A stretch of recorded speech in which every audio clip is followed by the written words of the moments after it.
Malahan seminggu kemudian Mbah Sujat menunjukkan gejala mengidap penyakit aneh. Ia merasakan kalau perutnya terasa mual. Yang lebih miris lagi, setelah rasa mual itu muncul, Mbah Sujat pun muntah-muntah. Parahnya, muntahan itu bukanlah sia-sia dari makan yang ditelannya, melainkan berupa darah. Lebih menjijikan, muntahan itu ternyata diiringi dengan adanya binatang yang menakutkan, yaitu kalajengking.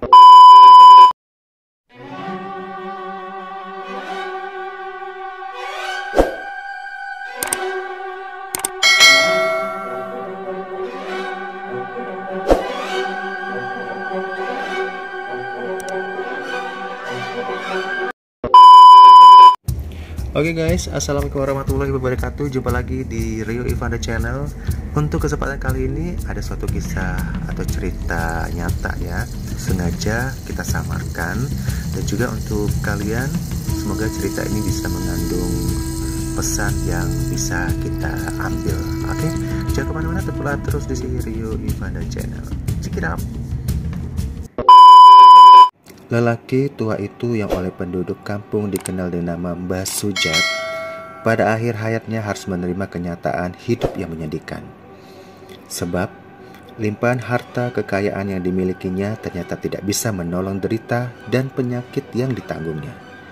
Sekitar 2 minggu sebelum meninggal, lelaki tua itu hanya bisa meregang dan mengeluh kesakitan. Tubuh lelaki tua itu hanya tergolek lemas tak berdaya di atas ranjang. Sepasang bola matanya terlihat nanar, tak berkedip sedikit pun. Selebihnya tatapan matanya terlihat kosong menerawang jauh. Sebuah sorot mata yang berusaha menembus langit-langit kamar. Dengan tatapan mata yang tajam, seakan berusaha mengenang sejarah di masa lalu. Tapi, tidak ada sepatah kata yang keluar dari mulutnya, kecuali erangan kesakitan.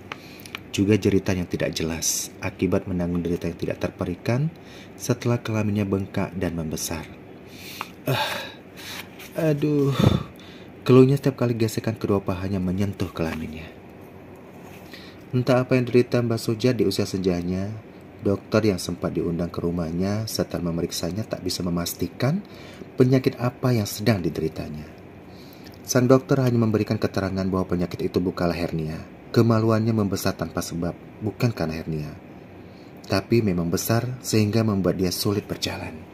Kondisi memprihatinkan itulah yang dirasa Mbah Sujat benar-benar menyiksa hari-hari tuanya. Sejak dia menderita sakit, praktis ia harus istirahat total di atas tempat tidur. Ia tidak bisa lagi pergi ke sawah, pergi ke penggilingan padi miliknya, dan mengontrol para buruh yang dia pekerjakan. Jangankan pergi ke tempat yang jauh, pergi ke kamar mandi atau ke ruang tengah rumahnya sudah membuatnya meregang kesakitan. Nyeri, bahkan beranjak dari pembaringan pun jika dipaksakan bisa menimbulkan ketidaknyamanan. Ada rasa pedih dan perih jika gesekan kedua pahanya menyentuh kelaminnya itu. Lelaki tua itu pun kemudian hanya berdiam di atas ranjang. Matanya selalu tajam menatap langit-langit, mengharap anugerah kesembuhan. Tapi kian hari kondisi Mbah Sujat tidak kian membaik. Kemaluannya tidak juga kembali normal meski sudah diperiksa dokter berkali-kali. Semua usaha medis telah ditempuh, ternyata tidak mengubah keadaan yang dialami lelaki tua itu. Selain tetap sulit berjalan, dia juga terpaksa harus terbujur kaku menerima nasib tragis. Hanya balutan sarung yang selalu membalut tubuhnya. Untuk bergerak pun, dia harus hati-hati. Tak salah jika dia melewatkan hari-harinya dengan terbaring di atas kasur. Padahal selain diperiksa dokter, juga telah ditangani seorang tukang urut dan orang pintar. Tapi entah kenapa, bengkak di kemaluannya juga tak kunjung normal, tetap membuatnya sulit berjalan. Setiap siang dan malam, sedikit demi sedikit selalu saja keluar suara erang yang membuat istrinya Sripa dan juga Juminem, pembantu di rumahnya, harus repot mengurus. Sebab tidak jarang di tengah malam gulita, Mbah Sujat mengerang kesakitan, juga meminta ditemani oleh istrinya, karena ia tidak ingin ditinggalkan sendirian di kamarnya. Sripa, Sripa. Suara keras memecahkan dengan malam. Ada apa Pak nih? Janya Sripa setelah Mbah Sujat memanggil-manggil namanya. Kamu kenapa meninggalkan aku sendirian di kamar ini? Apa kamu tidak tahu kalau aku sedang sakit? Sang istri hanya diam, tidak menjawab. Ia tidak tahu harus menjawab apa. Tapi sepasang tangannya segera bergerak cepat memijiti kedua kaki suaminya. Selanjutnya terdengar suara erangan yang cukup pelan dari mulut suaminya. Namun hal itu tidak dihiraukan. Sripa terus memijiti kedua kaki suaminya. Dan setelah merasa nyaman, biasanya Mbah Sujat bisa tertidur. Hari terus berlalu dan malam juga terus berganti. Mbah Sujat entah kenapa tak juga dikaruniai kesembuhan. Berbagai usaha telah dilakukan, bahkan tak sedikit uang yang sudah dikeluarkan, karena yang diharapkannya supaya cepat sembuh. Namun bukan kesembuhan yang didapat, malah kian hari tubuhnya kian sakit parah. Malahan seminggu kemudian Mbah Sujat menunjukkan gejala mengidap penyakit aneh. Ia merasakan kalau perutnya terasa mual. Yang lebih miris lagi, setelah rasa mual itu muncul, Mbah Sujat pun muntah-muntah. Parahnya, muntahan itu bukanlah sia-sia dari makan yang ditelannya, melainkan berupa darah. Lebih menjijikan, muntahan itu ternyata diiringi dengan adanya binatang yang menakutkan, yaitu kalajengking. Pas sakitnya sedang parah-parahnya, muntahan itu selain berupa darah juga ada binatang kalajengkingnya. Saya nggak tahu persis, tapi yang bercerita semua itu ada pembantunya sendiri. Cerita Nina lebih lanjut. Nina adalah salah satu kerabat dari Mbah Sujat. Takdir Tuhan memang tidak bisa ditolak. Obatan-obatan yang sudah diminumnya tidak memberikan pengaruh sedikit pun. Mbah Sujat masih muntah terus dan dari hari ke hari. Muntahan darah itu membuat keluarga dibuat jijik, terutama Juminem pembantunya. Sebab darah muntahan Mbah Sujat kerap kali mengotori lantai dan Juminem harus membersihkannya dengan telaten. Mbah Sujat tak habis pikir kenapa di akhir hayatnya cukup menyedihkan. Selain tidak bisa berjalan, masih ditambah dengan sakit aneh berupa muntah darah yang kerap kali diiringi binatang kalajengking. Sungguh berat perjuangan Mbah Sujat dalam melawan sakit di ujung usianya. Hingga 2 minggu sejak Mbah Sujat didera sakit, sekitar tahun 1990, ia menghembuskan nafas terakhir selepas subuh. Berita meninggalnya Mbah Sujat itu membuat warga bertanya-tanya. Apalagi karena sebelumnya didahului penyakit yang aneh. Tak salah jika ada warga yang menganggap bahwa kematian Mbah Sujat ini lebih dijadikan sebagai tumbal. Sebab ada kabar miring kalau Sripa istrinya telah mengambil pesugihan dan dia dijadikan tumbal untuk dikorbankan. Sesuai rencana yang disepakati keluarga, jenazah dimakamkan selepas sholat zuhur. Setelah prosesi perawatan jenazah selesai, jenazah langsung diusung ke pembaringan terakhir. Meski siang itu udara dan terik mentari terasa panas, tetapi warga mengantar jenazah tak mau menunda-nunda lagi. Apalagi jarak rumah almarhum dengan tempat pemakaman tidak begitu jauh. Hanya terletak di belakang rumah, maka dalam beberapa langkah saja para pengantar jenazah sudah sampai di pemakaman. 3 warga sekampung Sekarwangi lalu membuka keranda. 2 orang yang lain turun ke liang lahat. Angin sepoi-sepoi berhembus dengan pelan. Saat itulah jenazah dimasukkan ke dalam liang lahat. Selanjutnya, seorang yang berada di dalam liang kubur membuka tali bagian kepala jenazah. Namun tanpa disangka-sangka oleh warga yang hadir di situ, tiba-tiba jenazah meloncat ke atas. Jenazah itu melompat dan melampaui kerumunan warga yang khidmat mengikuti prosesi pemakaman. Warga yang mengantar jenazah dibuat kaget, terkejut dan juga panik. Lebih dari itu, justru kejadian melompatnya jenazah ke atas dikira warga tidak lebih gurauan dari seorang yang berada di liang kubur. Pendeknya, kejadian itu dianggap sengaja. Wajar saja jika salah seorang dari mereka ada sempat berucap, Jangan bercanda, Kang. Ini prosesi pemakaman jenazah, bukan mainan. Siapa yang bercanda? Jenazah itu melompat dengan sendirinya kok. Seketika itu sebagian warga dihinggapi rasa takut. Bahkan ada juga yang lari tunggang langgang. Selebihnya, mereka benar-benar dibuat tak berkutik. Heran dan tak percaya dengan kejadian janggal yang barusan dilihat. Sementara itu, jenazah sudah tergolek di dekat keranda, seolah-olah tanah kuburan tidak mau menerima kehadirannya. Serem ya? Tapi namanya jenazah, mau tidak mau harus diurus dan dikubur. Karena itulah, Mbah Bukhori yang menjabat sebagai modin kampung memerintahkan warga untuk mengambil jenazah Mbah Sujat.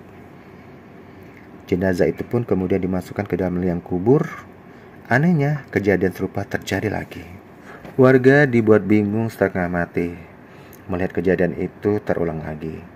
Semua mata hanya nanar menatap jenazah yang melompat lalu tergolek di samping keranda. Namun Maudim kampung yang biasa mengurus jenazah di kampung tak diam 1000 bahasa. Dia kemudian berujar, "Semua yang hadir di sini tidak berburuk sangka dengan almarhum. Tapi kejadian ini benar-benar membuat kita harus berbuat sesuatu. Untuk itu, jika memang ada di antara kalian yang menyimpan dendam dengan almarhum, saya minta untuk memaafkannya. Sebab kita di sini tahu siapa sebenarnya Mbah Sujat. Selain itu, marilah kita semua berdoa minta kepada Allah untuk kemudahan pemakaman ini." Warga hanya diam, menundukkan kepala, dan Sang Maudin kemudian melafalkan doa. Sesaat terik mentari dirasa membakar hati sebagian warga yang masih menyimpan dendam. Setelah doa selesai dilafalkan, jenazah diambil kembali. Untuk prosesi pemakaman yang ketiga itulah jenazah tidak melompat lagi. Namun warga tetap dihantui rasa takut kalau peristiwa sebelumnya terulang lagi. Dengan segera warga menimbun liang kubur itu dengan tanah. Mbah Sujat bukanlah tergolong orang yang miskin di kampung Sekarwangi. Bahkan dia termasuk orang yang bisa dimasukkan sebagai orang kaya di kampung itu. Kendati demikian, hal itu tidak membuat bersyukur atau merasa cukup. Dia masih selalu merasa kurang sehingga kerap berbuat kurang baik dengan jalan mengambil milik orang lain. Bahkan untuk urusan sepele pun, ia tidak mau mengeluarkan uang. Contohnya soal aliran listrik. Untuk penerangan di sekitar rumah miliknya, dia mencuri aliran listrik dari tiang di persimpangan dekat rumahnya. Tentu saja perbuatan itu membuat warga kampung heran dan tidak mengerti dengan apa yang dilakukannya. Namun ketika hal itu diperingatkan seorang warga, dia hanya diam 1000 bahasa. Cuek. Selain itu, kebetulan di belakang rumahnya ada tanah kuburan kampung. Setelah dipikir-pikir dan menimang-nimang bahwa tanah kuburan itu sudah lama, maka ia berinisiatif untuk mendirikan bangunan demi pelebaran rumahnya. Ia memanfaatkan tanah kuburan itu daripada tidak berguna. Lalu disuruhnyalah beberapa orang untuk melakukan penggalian di tanah kuburan itu untuk dijadikan pondasi awal. Sialnya, karena tanah itu bekas kuburan, maka tidak mustahil setelah dilakukan penggalian ditemukan tulang mayat dan masih banyak ditemukan juga mayat yang masih utuh, tidak busuk, dan kain kafan yang masih bersih. Beberapa warga kampung ada yang tahu keberadaannya mayat itu, sehingga menyarankanlah untuk menggagalkan niat pelebaran bangunan rumah di atas tanah kuburan itu. Namun ia tak mau mengalah dan tidak memperdulikan saran beberapa warga. Dia tetap saja bersikeras meneruskan bangunan rumah, sehingga warga terpaksa memindahkan mayat utuh itu ke tanah kuburan yang lain. Sifat keras kepala dan selalu bertindak semaunya sendiri itu memang sudah dikenal semua warga. Tetapi ini belumlah seberapa. Sebab ada lagi perilaku buruk lain yang sungguh dikecam banyak warga. Namun dia tetap tidak memperdulikannya. Sifat kurang baik itu adalah kesukaannya selalu mengambil beras milik warga yang menggilingkan padi di tempat penggilingannya. Lelaki itu memang memiliki penggilingan padi dan tidak sedikit orang menggilingkan padi kepadanya. Tapi setelah padi itu digiling, ia menguranginya. Padahal umumnya orang yang menggilingkan padi ke tempat penggilingan itu adalah orang miskin. Dia tetap tega juga mengurangi beras orang lain sehabis digiling. Hal itu dilakukan selama bertahun-tahun, hingga usianya kemudian mencapai senja. Dan di saat usianya sudah memasuki akhir, hanya itulah dia diderita sakit berupa kemaluannya membesar dan bahkan muntah darah. Selama 2 minggu dia terbujur kaku di atas ranjang dan kekayaan yang dimilikinya ternyata tidak bisa menolongnya. Lebih dari itu, setelah ia meninggal ternyata dalam prosesi pemakaman ditemukan kejanggalan. Sebab jenazahnya 2 kali melompat dari liang lahat. Wallahu a'lam bishawab. Oke guys, itu tadi cerita yang sangat tamak ya dari Mbah Sujat ya. Karena dengan kelakuannya yang begitu, ya Tuhan memberi dia azab ya berupa penyakit gitu ya. Karena kalau kita lihat atau kita dengar dari cerita tadi bahwa ia itu orang yang sangat rakus dan orang yang tidak tahu diri itu ya. Oke lah, semoga kita tidak meniru atau tidak mempunyai sifat seperti itu. Oke, untuk kalian semua yang suka dengan cerita dari Rio Ivana Channel, tetap like, comment, and share ya. Jangan lupa untuk di subscribe, like, comment, and share. Oke, segini saja. Saya Rio undur diri. Wassalamualaikum warahmatullahi wabarakatuh.